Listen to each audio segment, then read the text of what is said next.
Bien.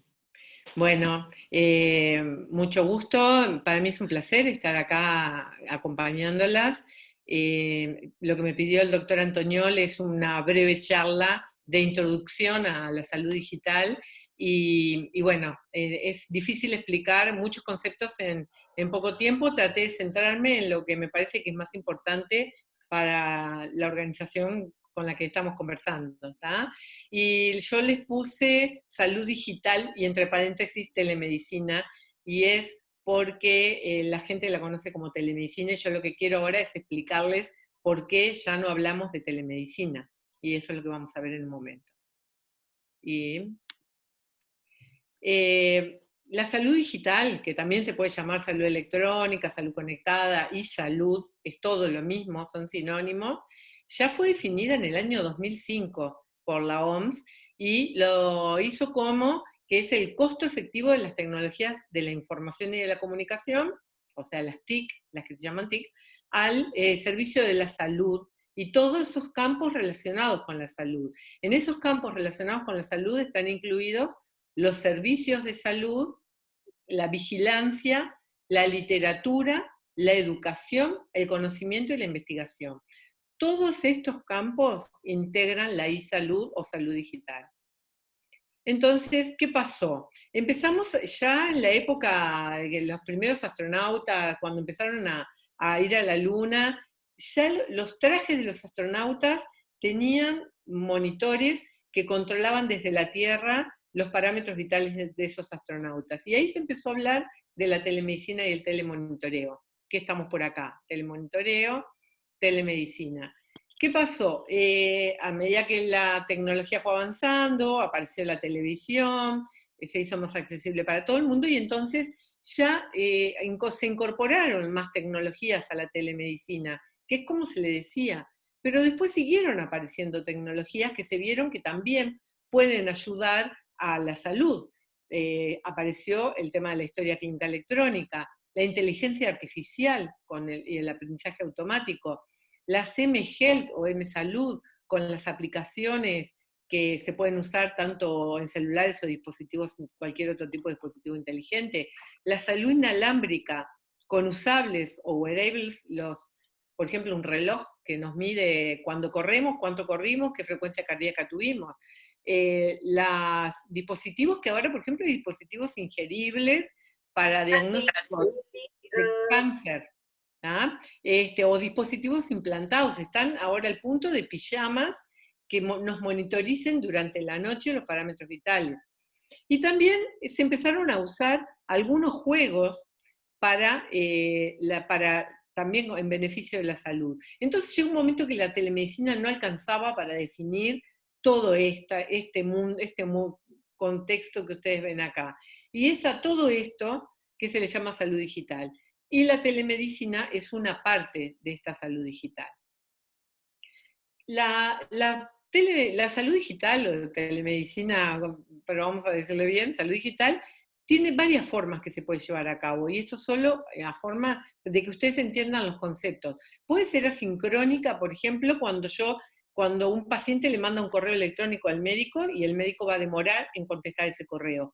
Puede ser sincrónica desde el momento que se hace una llamada telefónica o una teleconsulta. Puede ser individual, porque puede ser paciente médico o en grupo, como se hace en las páginas web en donde hay participación grupal. Puede ser escrita, como el ejemplo que les di del correo electrónico, o oral, como el ejemplo de la telellamada. Puede ser por medio de un profesional con el médico o automatizado, o sea, robotizado. Puede ser en forma vertical, o sea, en forma de paciente, médico, o horizontal cuando hacen las interconsultas los profesionales entre sí. Entonces, Salud UI en su guía jurídica del 2015 definió varios beneficios de la salud digital. Uno de ellos es la reducción de la distancia en el acceso a los servicios médicos, porque esto hace que cualquier persona pueda estar conectada a un médico sin necesidad, sin importar si está en el medio de una zona rural o en el medio de la ciudad de Montevideo. Puede tener el mismo acceso a ese personal de salud. La mejora de la calidad del cuidado y la atención integral del paciente. Es mucho mejor, nos podemos asegurar de que el paciente, si necesita que lo vea un cardiólogo, pueda ver un cardiólogo en tiempo y forma, ya sea por teleconsulta. El incremento de los canales de comunicación, porque ya no es solamente que podemos ver al médico únicamente cuando nos dirigimos al consultorio. Tiene una potencial reducción de costos en la salud, pero yo acá quiero destacar que lo más importante de la salud digital es el cuidado del paciente, y el centro de la salud digital es el paciente. Además, hay una reducción de costos que a mediano o largo plazo se puede comprobar, y esto puede ser el imán para atraer a esos prestadores de salud que están un poquito resistentes a emplearla, pero lo más importante es el paciente. Y después la mejora de la eficiencia de los centros de atención terciaria, ya que, como les decía, si falta algún especialista, podemos asegurar que ese especialista vea al paciente de cualquier forma a distancia. Es importante que quede claro que la salud digital complementa a la asistencia presencial, no la viene a sustituir, y eso está en la definición de salud digital, ¿tá? Es un complemento.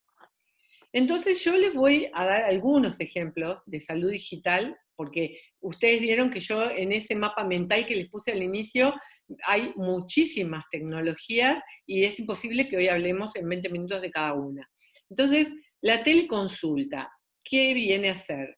La teleconsulta no es la teleconsulta esta que está definida acá por González Tolmo, la que vemos ahora en la pandemia, en donde yo me conecto con el médico a través de la pantalla. Ahí el médico me va a estar viendo, me puede mirar la garganta, puede ver cómo respiro, pero hay cosas que no va a saber. Cuando se definió teleconsulta, que no fue en situación de pandemia, se definió como la interacción compartida de imágenes e información médica, donde el diagnóstico primario es realizado por un médico, el médico que está al lado del paciente, y él lo que busca es una segunda opinión, o la opinión de un especialista en forma remota, para tratar de acercar ese diagnóstico a lo más correcto posible. Esa fue la definición inicial. Y estos son ejemplos. Esto lo usamos muchas veces para que vean que Hanna-Barbera fueron unos grandes visionarios, pero acá tenemos un médico que está atendiendo una teleconsulta en donde está el paciente al lado de otro profesional. Y se van siguiendo las indicaciones. Acá tenemos otro médico y le están midiendo la saturación. Seguramente las variables las está mirando ese médico a través de la pantalla. Acá tenemos un médico con auriculares, en donde acá hay otro personal de la salud que está acomodando el estetoscopio, seguramente donde el médico le pide que lo vaya ubicando para ver, y él está escuchando al mismo tiempo lo que ese estetoscopio está fijándose en los campos pulmonares. Esta es la teleconsulta. Esto es lo que nosotros podemos hacer con los especialistas, por ejemplo, y es algo que se le puede brindar al interior o sea, que no haya ningún lugar del Uruguay que no tenga especialistas o que haya una lista de espera grande para ver a un especialista cuando tenemos esta herramienta. En lugares como México, Colombia, que tienen muchos problemas geográficos muy diferentes que los nuestros, ellos aseguran que este tipo de consulta evita el 80% de los traslados. O sea que de cada 10 pacientes que se ven de esta forma, 8 quedan solucionados en domicilio o en esta sala de teleconsulta, y se pueden seguir controlando desde su lugar, desde su ciudad. Por supuesto que como todo tiene sus ventajas y desventajas. Una de las ventajas es la ubicuidad, eso de que podemos ver al médico desde el lugar en donde nos encontramos. El empoderamiento, y le contaba al principio, antes de que entraran todos, que una de las herramientas más importantes que tiene la salud digital es que permite, y que aparte tiene que estimular el empoderamiento del paciente, y yo dejé una parte de esta charla destinada para eso. Permite consultas interdisciplinarias y da equidad, porque es como yo le decía, no importa si la persona está en el medio de la zona rural o en el medio de la ciudad de Montevideo, todos pueden acceder al médico de la misma forma. Como desventaja, esta teleconsulta que tenemos ahora no permite una exploración física, puede haber problemas técnicos, ya sea desde nuestras computadoras, desde el médico, la del paciente, o mala conexión, Wi-Fi, y eso puede generar problemas. Es mucho más cuidadoso con el manejo de los datos personales y de la privacidad cuando estamos en línea, y siempre tiene que haber consentimiento del paciente.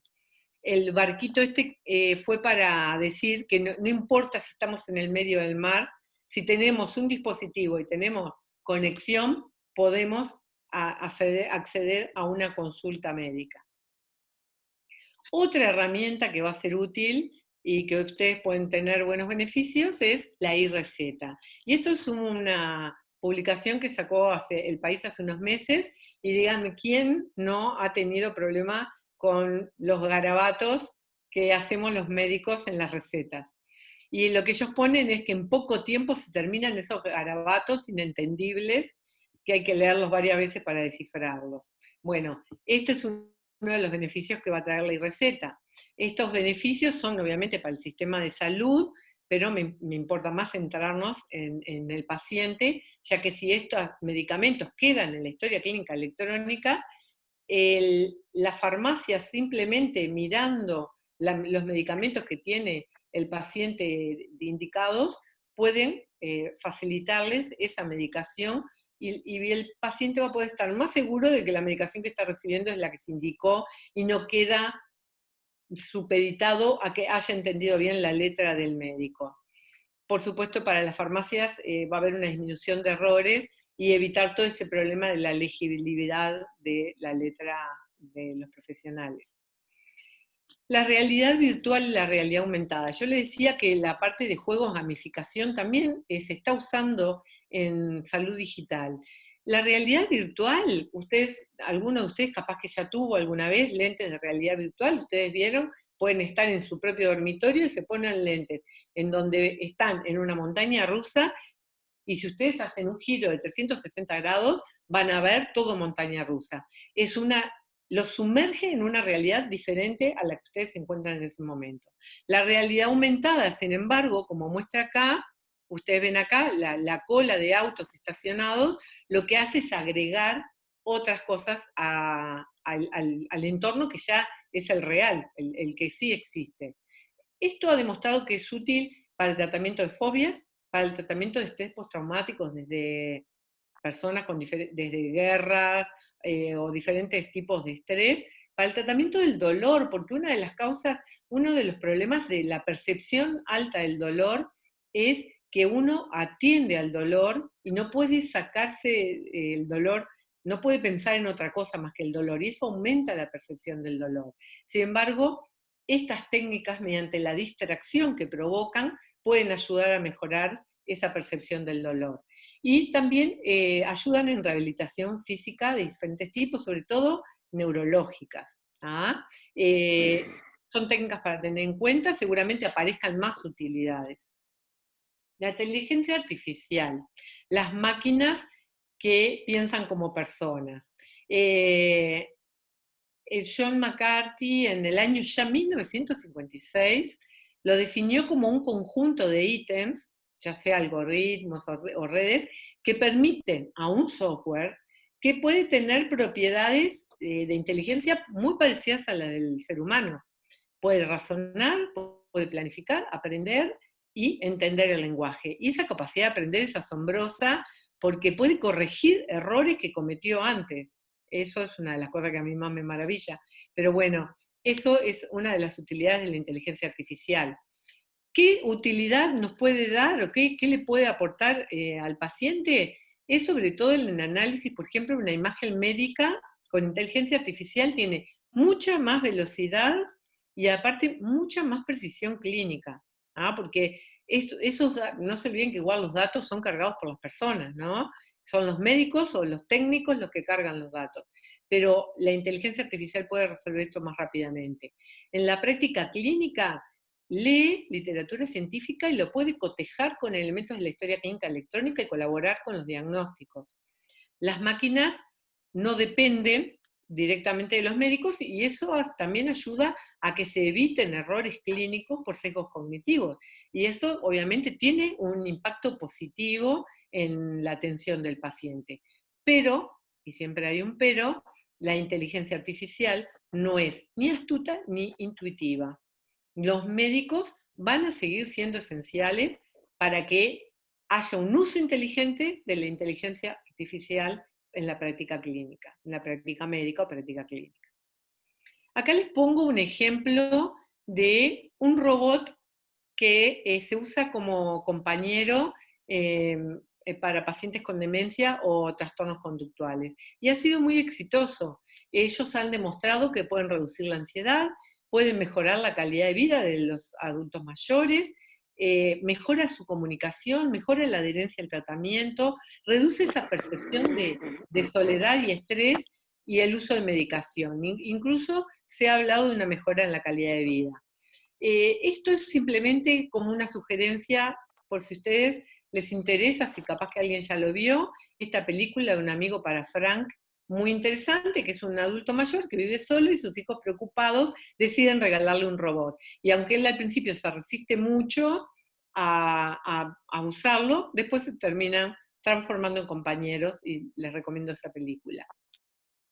Y entonces ahora me quiero centrar mucho en el empoderamiento. Esto parece largo, pero yo me voy a centrar en los puntos importantes. No hay una definición de empoderamiento consensuada, y esta en realidad la sacamos en el semestre del máster de salud digital que yo hice, y los destaco. Los que le puse en amarillo, es un proceso dinámico, primero, súper importante, de alfabetización y aprendizaje. Mediante este proceso, los pacientes y todos los usuarios del sistema van a ir adquiriendo capacidades en el autocuidado, ¿tá? Y eso les va a permitir mejorar la toma de decisiones relacionadas tanto con su salud como con su enfermedad. Y eso permite a su vez tomar las riendas de su salud y decidir con el médico cuál es el mejor tratamiento. Por eso es que es un proceso colaborativo con los principales actores del sistema sanitario, y de esta forma es que contribuye a mejorar la calidad de vida. No solo la calidad de vida del paciente, sino también la calidad de vida de la comunidad. Y eso es la diferencia entre el paciente alfabetizado, o sea, y el paciente empoderado. El paciente alfabetizado es simplemente el que agarra y lee algo para informarse sobre esa enfermedad. El empoderado realmente toma las riendas de su salud, pero también ayuda a la comunidad. Y esta es una de las formas de ayudar, que son las intervenciones basadas en la web. Barak la definió como un programa en línea en donde lo que se hace es buscar la asistencia relacionada con la salud o con la salud mental. Las personas lo que hacen es buscar conocimiento en la red, en la web, para mejorar lo que saben sobre su salud o sobre su enfermedad, y así usar usar todos esos elementos que van a ir encontrando en la web. Este es un ejemplo, Strongest Families. En este caso es una corporación sin fines de lucro que es más bien para ayudar niños y familias con problemas de enfermedades en niños. Siempre es importante, fíjense, porque lo voy a nombrar ahora, que es importante fijarse la fecha de la última actualización de la web. Esta es otro Bacon 2.0.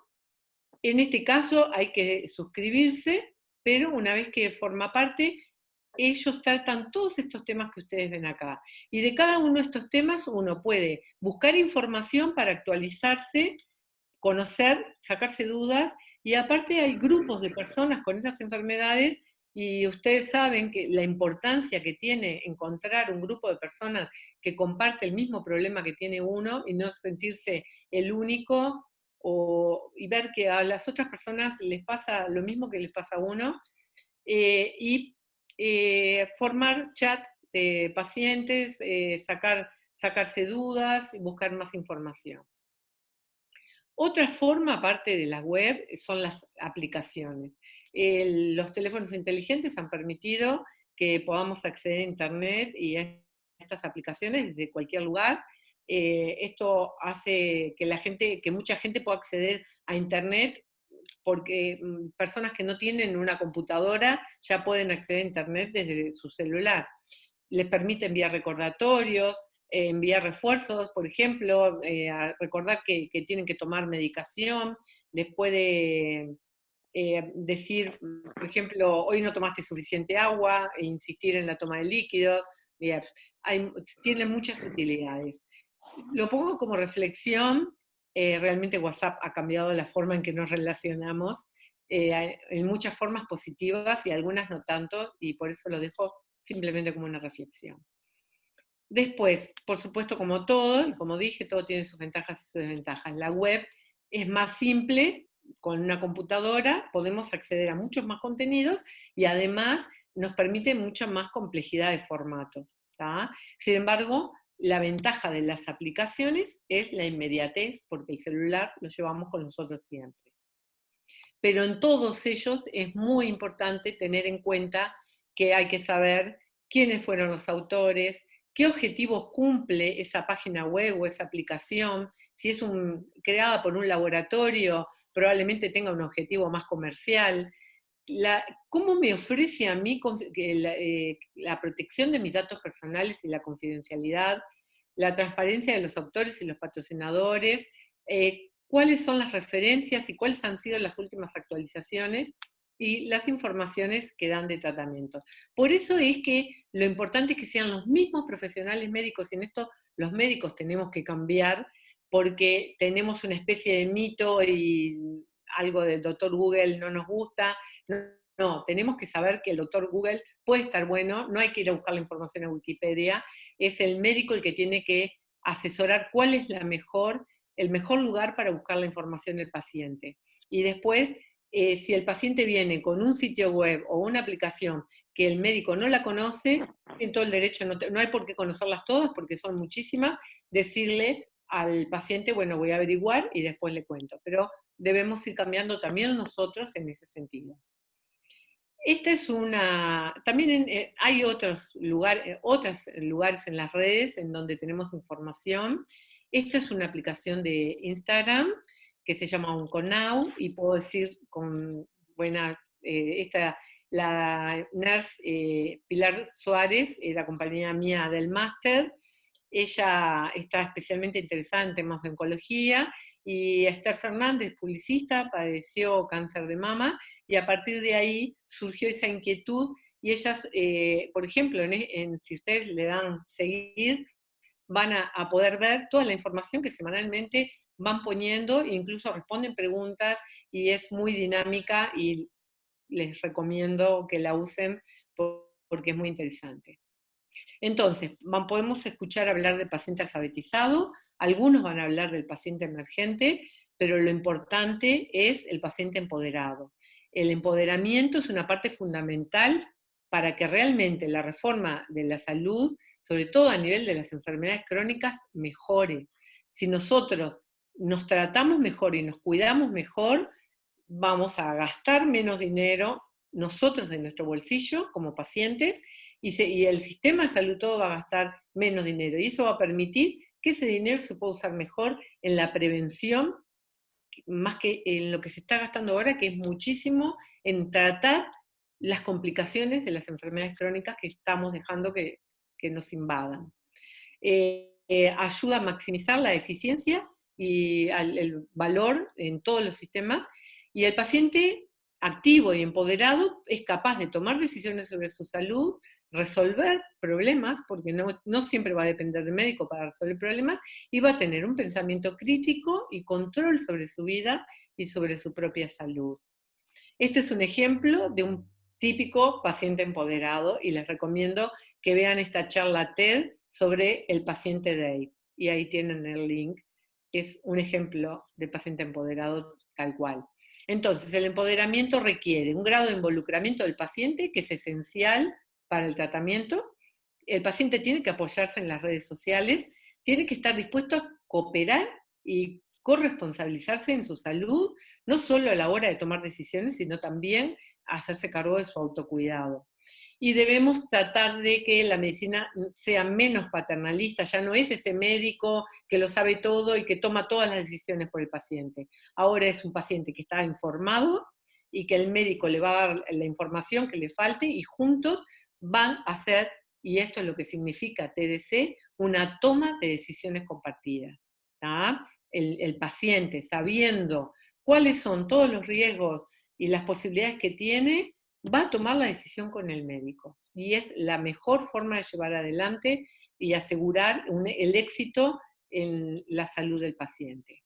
Entonces, hoy hay evidencia creciente y bien documentada de que tiene un impacto negativo la falta de conocimiento en salud y cómo eso afecta económicamente al sistema sanitario y, dijimos, también al bolsillo del paciente.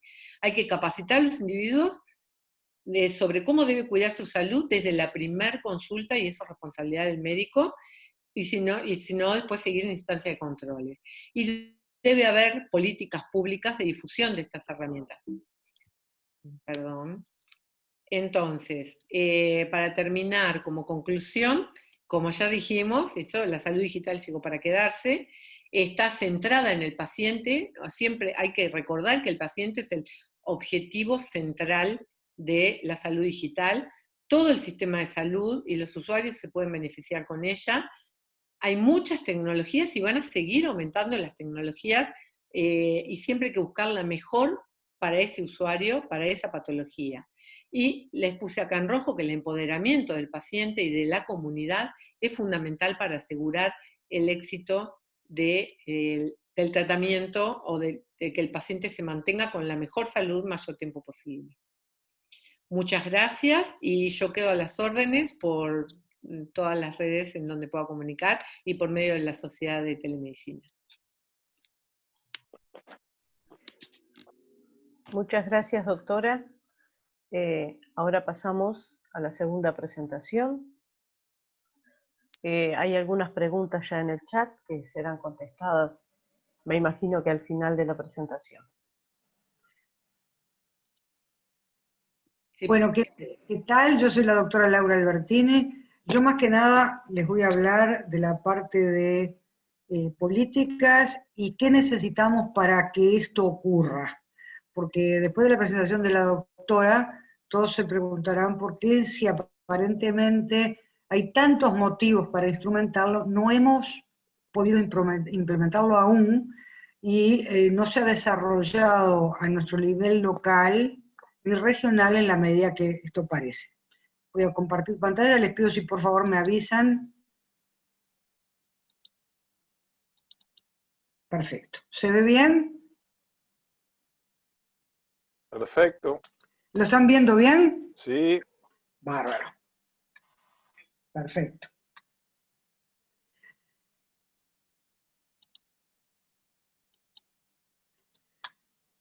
¿Nosotros qué podemos decir de la telemedicina y la pandemia y la telemedicina? Porque es el tema central que nos ha pasado este año.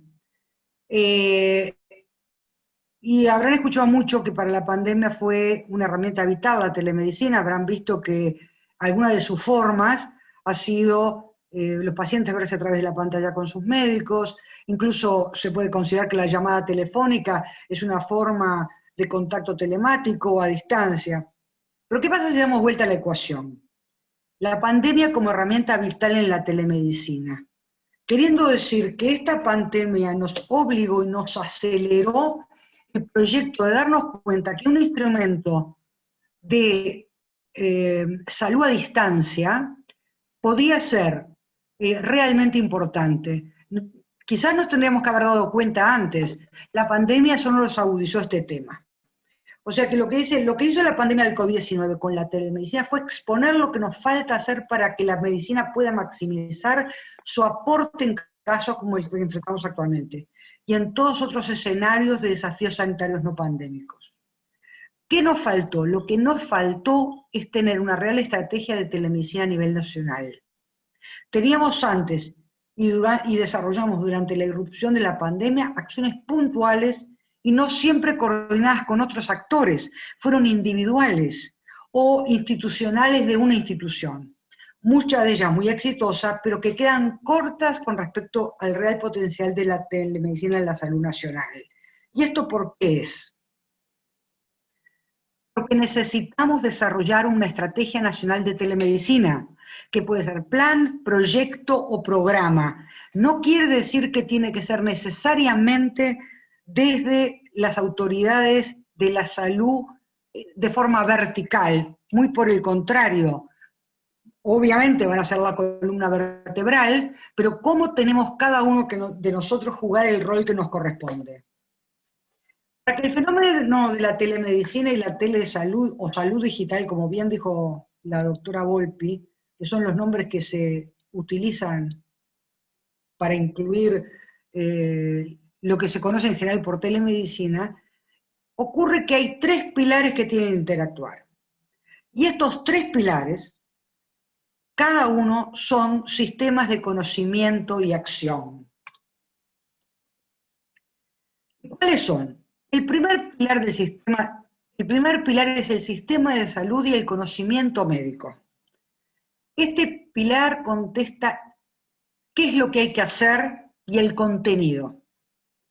El segundo pilar es el sistema tecnológico, las tecnologías de la información y la comunicación, con cómo lo vamos a hacer, con qué lo vamos a hacer. Y el tercer pilar es el sistema de usuarios. Y por eso ustedes, dos organizaciones no gubernamentales, la Intendencia, que tienen el acceso a los usuarios, este pilar es vital, es el para quién. El sistema de salud y conocimiento médico es un sistema porque aquí se engloba todo lo relativo al mundo de la salud. Son los conocimientos médico-científicos, la formación de los recursos humanos y materiales y los recursos institucionales legales. Entonces acá consideramos todo, la formación del personal de salud, en grado, en posgrado, todas las facultades, las sociedades científicas, la investigación, el sistema de salud en sí mismo, tanto sea público como privado. Todo esto es el primer pilar, es el sistema de salud y conocimiento médico. El segundo pilar es el sistema tecnológico, en las tecnologías de la información y comunicación. En este sistema está englobado todo lo relacionado con la informatización de las comunicaciones, los recursos humanos y materiales de esta parte, los recursos institucionales legales. Y acá están los ingenieros, los sistemas de comunicaciones, las tecnicaturas, los equipamientos, los software, las aplicaciones, las plataformas, los investigadores que desarrollan permanentemente todo esto, y el sistema de comunicación público y privado que regulan, normatizan y aseguran la conectividad. O sea, si el primero es el mundo de los doctores y el personal y los conocimientos para ello, este es el mundo de los ingenieros que se encargan de los aparatitos y de la comunicación y de las tecnologías. Y ahora viene el tercer pilar, que es el sistema de usuarios, que tiene varios puntos importantes o vitales. Primero, el más importante porque son los destinatarios finales, la gente, es por lo que hacemos las cosas, es por la salud de la gente, de los destinatarios finales, que estamos todos involucrados en estos programas y alternativas. Y en esto englobamos, de los usuarios finales, tiene que estar englobado el sistema educativo formal e informal. Las capacitaciones ad hoc, o sea, especialmente dirigidas para capacitar a pacientes o grupos de pacientes u organizaciones para la utilización de estas tecnologías. Las organizaciones de usuarios, como son las organizaciones, las ONG, que son organizaciones de usuarios de otros temas, pero siempre son usuarios, todos somos usuarios de los sistemas de salud. Tener la disponibilidad de recursos materiales, que tienen que tener recursos materiales a disponibilidad, ya sea desde laptops, celulares, las formas de conectividad, y los recursos institucionales y legales, que les den las garantías de la confidencialidad de la información, de que legalmente están amparados con una organización seria, etcétera, etcétera. Entonces, en este tercer pilar, la formación en el uso de las tecnologías, tanto en la educación formal como en la especialmente creada para estos fines, es vital. La educación interactiva en los beneficios de la implementación de la telemedicina. Nosotros, si bien tenemos que trabajar sobre el cuerpo médico, el cuerpo de los ingenieros, el sistema organizativo de salud nuestra, educativo, tenemos que trabajar sobre los usuarios, porque en definitiva nada sirve si no es amigable para los usuarios. Si los usuarios no lo usan, no lo sienten interesante, no ven que le cambia su calidad de vida, bueno, estamos equivocados nosotros. No son los usuarios los que están equivocados. No supimos transmitir, no supimos escuchar, y eso es lo que tenemos que reflexionar. Y por eso el punto cuarto, recibir el feedback del usuario con respecto a sus necesidades percibidas y reales. Son tan importantes las necesidades percibidas como las reales, porque esas pueden ser las barreras para que el usuario use el sistema, y pueden ser las barreras más importantes, más grave aún, que por mejor sistema que tengamos diseñado, este no sirva para el usuario, no le solucione problemas al usuario.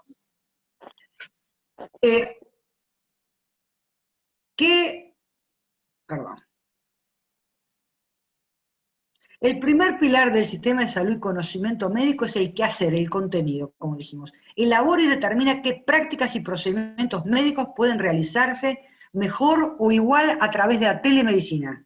Con qué protocolos, qué preguntas hay que hacer, qué signos y síntomas hay que relevar, con qué instrumentos. El segundo pilar es el cómo. Tiene que diseñar y determinar qué instrumentos tecnológicos son los más viables, aplicables, financiables, escalables, que hacen que el qué del mundo de la salud llegue al quién, que es el tercer pilar, de la manera más amigable y entendible posible, tanto para los usuarios finales como para los integrantes del mundo de la salud. Y el tercer pilar, lo vuelvo a repetir porque es quizás el más importante, o tan importante como los otros sin lugar a dudas, es el sistema porque es el usuario individual, la gente, persona a persona, y el sistema educativo, formal e informal, que los capacita para poder hacer uso adecuado de lo que elaboraron los pilares 1 y 2. Este pilar implica mantener a las nuevas generaciones educadas e instruidas en el uso de la alta tecnología, así como capacitar a los usuarios de las generaciones analógicas, que somos todos nosotros solo somos, aprendimos las tecnologías digitales, pero no somos nacidos digitalmente como las nuevas generaciones. Así que tenemos que capacitar a los usuarios de las generaciones analógicas que no conocen el uso de las nuevas tecnologías. Y esto es vital, porque afortunadamente en nuestro país tenemos una población mayor de 50 años muy importante, y una población de más de 70 y 80 años muy importante. Y nosotros tenemos la obligación de poder transmitirle a esos usuarios, en el lenguaje que esos usuarios lo entiendan, y con la dedicación que necesiten, cómo pueden usar las nuevas tecnologías. Son muy pocos usuarios que realmente no las pueden usar porque tienen un proceso de deterioro cognitivo importante. Afortunadamente no son la mayoría. ¿Que no es fácil? No es fácil. Bueno, eso implica más trabajo. Estos tres pilares se tienen que desarrollar, interactuar y hacer acciones oportunas. Si no, no se concretará. ¿Y qué significa que interactúen y desarrollen acciones oportunas? En lo concreto, es diseñar y ejecutar acciones que lleven a la implementación que haga que exista la telemedicina. Es poder contestar cómo se hace una telemedicina que funcione masivamente y empiece a dar respuestas a los problemas de la gente. Por lo tanto, la respuesta se apoya en que cada uno de estos tres pilares cumpla su rol a cabalidad. Todos tenemos que jugar nuestro rol. Ninguno de los pilares, por más excelente que se haga, lo podrá hacer si lo hace de manera individual. Y un tema imprescindible es la evaluación permanente. El crecimiento del conocimiento médico y del conocimiento tecnológico es exponencial. Ustedes ven, no termina de venir un celular que aparece otro. En los conocimientos médicos es exactamente lo mismo. Por lo tanto, los conocimientos, las percepciones y actitudes de los individuos cambian. Por lo tanto, la evaluación debe ser permanente. En cada fase de los procesos, en la interna de cada pilar, así como en la interacción entre ellos. No podemos desarrollar un plan o programa de implementar telemedicina si no tenemos elaborado concomitantemente cómo vamos a hacer la evaluación de los resultados y de los productos de esa interacción. Tenemos que poder objetivar los avances, logros, los fracasos de un programa de telemedicina para poder tomar las mejores decisiones para corregirlo y mejorarlo. Entonces, en resumen, ¿qué podemos decir? La pandemia del COVID-19 nos explicitó la necesidad de una estrategia nacional de telemedicina. Proyecto, plan o programa. Decimos estrategia porque pueden cohabitar proyectos, planes o programas de distintas instituciones, de distintas ONG, siempre que estemos interactuando. Para que esto ocurra se necesitan interactuando los tres pilares que estuvimos hablando antes.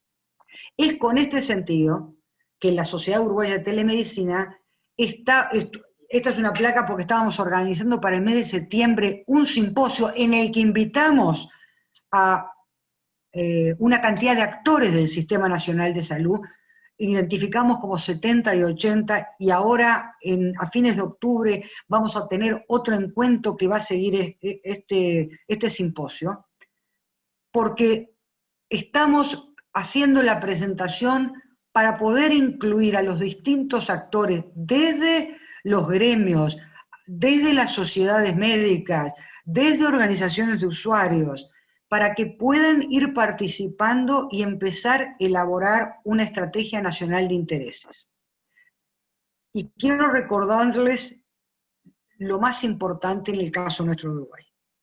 Nuestro país, Uruguay, está en posición inmejorable para poder realizar un proyecto, plan, programa y o estrategia de telemedicina, que involucre públicos y privados, ya que tiene el interés de las autoridades, la legislación. Nosotros sacamos, el año pasado se votó la mitad de la ley, y este año se terminó de votar la otra mitad de la ley de telemedicina, una en cada cámara, que la Sociedad de Telemedicina la impulsamos, y hay que ser totalmente justos. En ambas cámaras fue aprobada por unanimidad de todos los partidos. O sea, tenemos el interés de todas las autoridades de todos los partidos, la legislación, tenemos la conectividad, un sistema de salud, así como un cuerpo sanitario y un cuerpo tecnológico altamente capacitado, además de una población muy conectada. Miren que según datos del 2019, 81% de los hogares de Uruguay cuenta con servicios fijos de internet en sus hogares. Y de acuerdo a datos del 2016, que era la última información que había registrada, 3 de cada 4 uruguayos, o sea, el 74.1% del total de la población urbana, utilizan teléfonos inteligentes. O sea que estamos en inmejorable posición para intentar hacer, de acuerdo a los tiempos, de acuerdo a los desarrollos, de acuerdo a los intereses de las organizaciones de las que formemos parte, ser una parte de una estrategia nacional de telemedicina. Así que intentémoslo. Muchas gracias.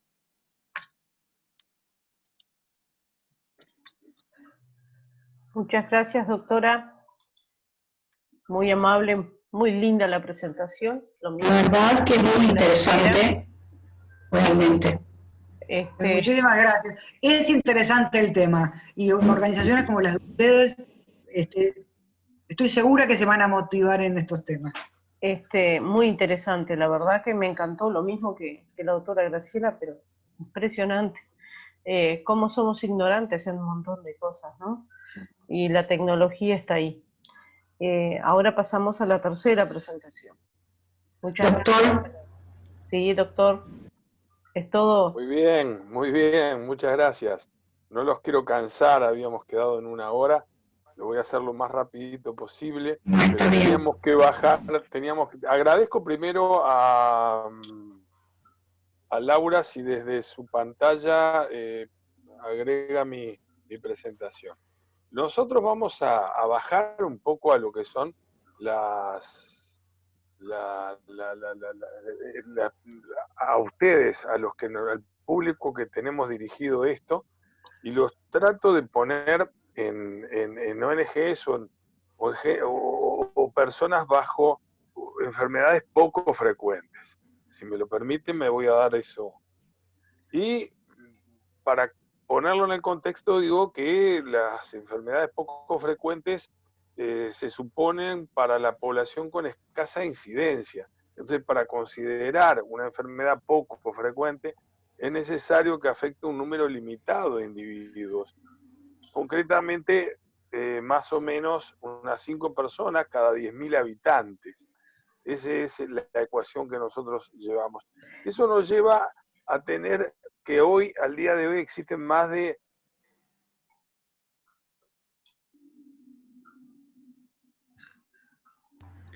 Sonia, bloqueaste al doctor. No, ¿Se bloqueó él?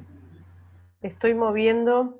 No, Gabriel. No, porque quedó bloqueado. Ahora sí. Sí, Ahora sí. Doctor, usted tiene más de 1 hora, tiene todo el tiempo que usted quiera, tranquilo. Ah, bueno, muy Puede amable, hablar gracias. tranquilo. Existen entonces, decía yo, que en esa ecuación nos da más o menos más de 7.000 enfermedades raras y que cada día se ven más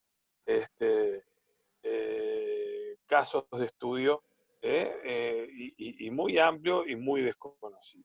Pero yo me voy a la historia y veo que en el 99 la Unión Europea, en un plan de acción de enfermedades raras y en el reglamento sobre medicamentos huérfanos en el 2000, dieron un impulso que bien ordenado, que tal vez no lo tengamos en nuestro país. Y se basó en 4 acciones. Primero, estimuló el desarrollo de una red europea de información, ahí está, coherente y complementaria sobre enfermedades poco comunes y el acceso a la misma, utilizando en particular las bases de los datos existentes. Y esa información debería y debe ser difundida de manera más amplia posible. Y en esto entra la telemedicina, incluyendo Internet. Podíamos hacer eso como primera cosa. Como segunda cosa, contribuye a la formación. Esa acción que hicieron estos en el 2000 contribuyó a la formación y la actualización de los conocimientos de los profesionales para mejorar en el ámbito de las enfermedades poco comunes la detección precoz, el reconocimiento, la intervención y la prevención. La tercera acción que hicieron fue promover la colaboración transnacional y el establecimiento de redes, y es acá donde está presente la telemedicina, entre los grupos de personas directa o indirectamente afectados por las mismas enfermedades poco comunes o de voluntarios y profesionales interesados, y la coordinación a nivel comunitario con un solo fin, que era la de fomentar la continuidad de los trabajos y de la cooperación internacional. La cuarta acción fue apoyar a la escala comunitaria la vigilancia de estas enfermedades poco comunes de todos los Estados miembros y los sistemas de detección precoz de las agrupaciones y promover, aquí la telemedicina, la creación de redes y la formación de expertos que se ocupan de dichas enfermedades y de la respuesta rápida al fenómeno de las agrupaciones. Posteriormente a esto hubo una agenda, en Europa hubo una agenda digital y se propuso hacer que Europa fuera el centro neurológico de la creación inteligente, sostenible e incluyente en la escena mundial. Entonces, la Unión Europea insiste en la necesidad de promover la utilización de tecnologías de la información y de la comunicación, telemáticas y ayudas técnicas en los sectores cuidados de larga duración. La aparición de los nuevos servicios que proporciona Internet, que están modificando la sociedad moderna. La utilización de las TIC, de las tecnologías de la información y la comunicación, ofrece oportunidad para que las personas vivan de manera independiente, a la vez que alivian las tareas de los cuidadores en una amplia gama de actividades en torno al hogar, crean la posibilidad de interactuar con su familia y amigos, y tratan y refuerzan la salud cognitiva, incluso pueden recibir atención sanitaria y apoyo emocional a través de ellas. En la sociedad actual, tendríamos que decir que se concibe como uno de los motores que puede impulsar la economía y el desarrollo humano. Pero vamos a la telemedicina y a la atención al paciente que estábamos hablando. En el ámbito de las tecnologías de la información y la comunicación aplicadas a la salud, los conceptos de telemedicina e e-salud se mezclan. Se mezclan y se confunden en ocasiones, por lo que es conveniente introducir y aclarar ambos conceptos, como lo hizo la doctora Volpe, reconociendo que son conceptos bastante diferentes, al igual que podemos comparar lo que es la salud y la medicina. Tienen elementos comunes como la tecnología de la información y de la comunicación, el uso a distancia y la mejora de la salud. En el área de la medicina, las ventajas del uso de las TIC han sido y están siendo verdaderamente relevantes, siendo en el campo de la telemedicina donde adquieren mayor protagonismo. Un nuevo modelo de paciente formado e informado, dispuesto a compartir la información, busca la forma más adecuada de tomar sus propias decisiones en cuanto a la gestión de la enfermedad. Al mismo tiempo, Internet permite una nueva forma de recibir y ofrecer servicios. Es decir, los usuarios abandonan un papel pasivo en el consumo de la información y adoptan un rol activo en la generación, mejora e intercambio de nuevos contenidos de salud. Entonces surge de esta manera la figura del e-paciente o paciente conectado, que no es sino el paciente experto que utiliza Internet y sus herramientas. Yo les preguntaría, haría una pregunta ahora o más tarde, mejor para decirles, mejor que las enfermedades raras se contemplan como un conjunto amplio y variado de trastornos que se caracterizan por afectar cada uno de ellos en un número reducido de individuos, como vimos en la población. Ser crónicos y discapacitantes. Contar con una elevada tasa de mortalidad y para los que los recursos terapéuticos en general son escasos, son poco eficientes. Las tecnologías tienen la capacidad de ser un nuevo recurso al servicio de las personas o grupos sociales, en procesos de atención relacionados con la salud y el envejecimiento saludable. Entonces sí, tenemos que preguntarnos, ¿qué aporta en términos de sinergia la relación y simbiosis entre la ingeniería, la medicina, el paciente y la sociedad? La relación entre paciente, sociedad y medicina es obvia. Se lleva produciendo desde muchos años antes, en los albores de la humanidad. La historia de la medicina así lo demuestra. Existen tratados sobre esta relación desde hace muchos siglos, siendo el juramento hipocrático, donde se especifican las labores de cuidado que el médico debe tener para sus pacientes. Siglos después esta relación se fue configurando de un modo más específico, llegándose a modelos casi exclusivos para esta relación médico-paciente, que es la llamada relación de agencia, donde la confianza era la base de la misma, ya que el paciente delegaba en el profesional sanitario la toma de decisiones, puesto que el paciente no dispone de los conocimientos que tiene el médico.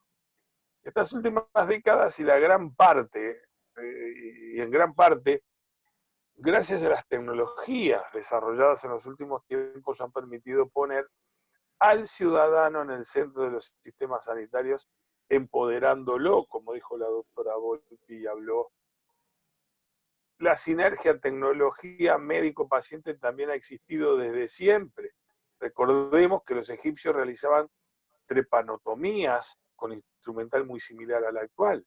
Basta una visita al templo de Esculapio en Grecia para poder observar las herramientas con las que se trabajaba entonces y que en algunos casos son perfectamente identificables por los profesionales sanitarios que hoy debido a su gran similitud. El salto exponencial de los últimos años lo han dado las mal llamadas nuevas tecnologías, que ya no son tan nuevas y sobre todo el acceso universal a las mismas, incluyendo en este epígrafe las redes sociales que han permitido la comunicación inmediata entre los profesionales entre sí y con los pacientes o con la sociedad, y que gracias a ella la relación se establece de tú a tú entre los profesionales de la salud y los ciudadanos. La utilización de la telemedicina permite una mayor racionalización de la atención sanitaria por parte de los especialistas o los super especialistas que pueden intervenir en casos difíciles, que requieren una mayor especialización o experiencia por parte de los profesionales, evitando el desplazamiento del enfermo y su familia a los centros donde se encuentran. Estos especialistas se encuentran situados en la mayoría de los casos lejos de la localidad o país inclusive donde residen los enfermos. Y es aquí donde la telemedicina puede ofrecer el soporte necesario para la realización del diagnóstico y tratamiento adecuado. Entonces, la telemedicina consigue resolver la dificultad económica de las familias en el acceso al tratamiento adecuado en un país diferente, al que le presta protección sanitaria, resolviendo la distancia geográfica, el diagnóstico y el tratamiento eficaz. La utilización de la innovación tecnológica permitirá tener mejoras en la atención desde el logro de mejores diagnósticos y tratamientos de las personas enfermas, a la vez que contribuirá en el seguimiento de la evolución y la evolución de la enfermedad. Este modelo está centrado en el paciente, como dijimos, lleva consigo una mayor racionalización del gasto, y las TIC en relación a las personas que tienen una enfermedad pueden contribuir, y con esto lo termino, esto es lo que quiero que se quede bien claro, aumentar la calidad de vida de las personas en su autonomía personal y en su interacción con el entorno, lograr la calidad asistencial óptima, la permanencia en el domicilio son suficientes garantías de seguridad y seguimiento, la participación social en la comunidad, la accesibilidad a la justicia, la inclusión social y laboral, y la innovación tecnológica podemos decir que puede ayudar también a las asociaciones de pacientes para potenciar la creación de una red de apoyo entre los enfermos y sus familiares, y entre estos y los profesionales que faciliten la información y el conocimiento en el tratamiento e investigación de la enfermedad. Se busca sensibilizar la falta de recursos que existen para investigar los tumores frecuentes.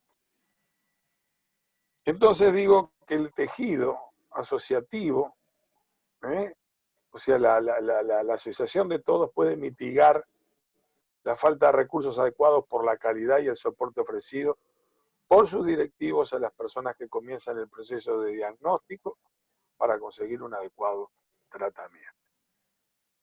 Yo les agradezco a todos, me excedí de repente del tiempo, pero sobre todo quiero quedarme con esto último, que es el final o el fin o el objetivo de esta charla.